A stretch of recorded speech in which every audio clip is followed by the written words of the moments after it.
It's a bonus edition of the Book Club for Kids. Hi, I'm Kitty Felde. Last week, we discussed Jewell Parker Rhodes' book about black boys and white police officers, Ghost Boys. This week, more conversation with the American Book Award-winning writer. Jewell, let's start with Ghost Boys. How difficult was it to write about such a tough topic and write about it for young readers? All my life, I wanted to write for children. So I wrote 7 books for adults, trying to become good enough to write for you guys. The book, writing it, nearly broke me. It's taken me a year to get out of the sadness of writing Ghost Boys. When I first started writing, I wrote 26 pages, and I said, that's it, I'm done, all done.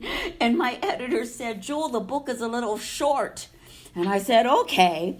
So I went back to it and wrote a little bit more. And for about 2.5 years, I would write for about 5 to 6 weeks, and then I couldn't stand it anymore. I had to put the book down and go away because I would cry. I would be so sad. And then I'd come back and write a little bit more. And so writing this book, I actually layered it. So Jerome and his family were there first, and then I added Sarah later. And then about 1.5 years later, I added Carlos. It was very, very painful, and I thought I wouldn't finish it. But when Jerome finally got Sarah to see him, I thought, okay, the book's over, it's done. Time for Jerome to go away. But he didn't go away, and I couldn't figure out, why isn't he leaving? And finally, the scene where Jerome says to Sarah, Sarah, you've got to talk to your dad. Even though you disagree with him, he's your dad, and you can love and respect him and help even change him possibly. But life is too short for you not to have good relationships with your family and friends.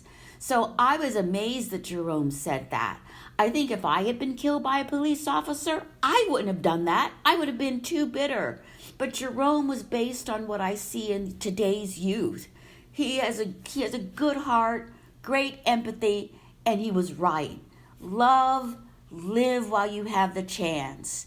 And when he said that to Sarah, then I knew that Jerome had healed me, and I could finish the book.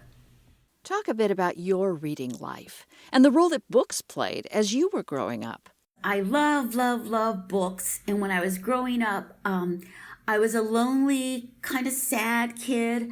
My mother had abandoned me when I was 8 months old, so my grandmother was raising me, and I thought my mother left and somehow it was my fault. So I did not have a happy childhood. So books took me away to so many wonderful places and made me think of the world at large. I especially love the books where, like, the little orphan girl all of a sudden became, loved by a family. So Secret Garden, My Little Princess. I did like a lot of animal stories like Black Beauty or Boxer, where the animals were like mistreated, but all of a sudden they too found a loving home. So you can see a pattern here. I was looking for a loving home. But one story that really grabbed me were actually comic books. The classic illustrated comic books. They used to take great literary stories and turn them into comic books.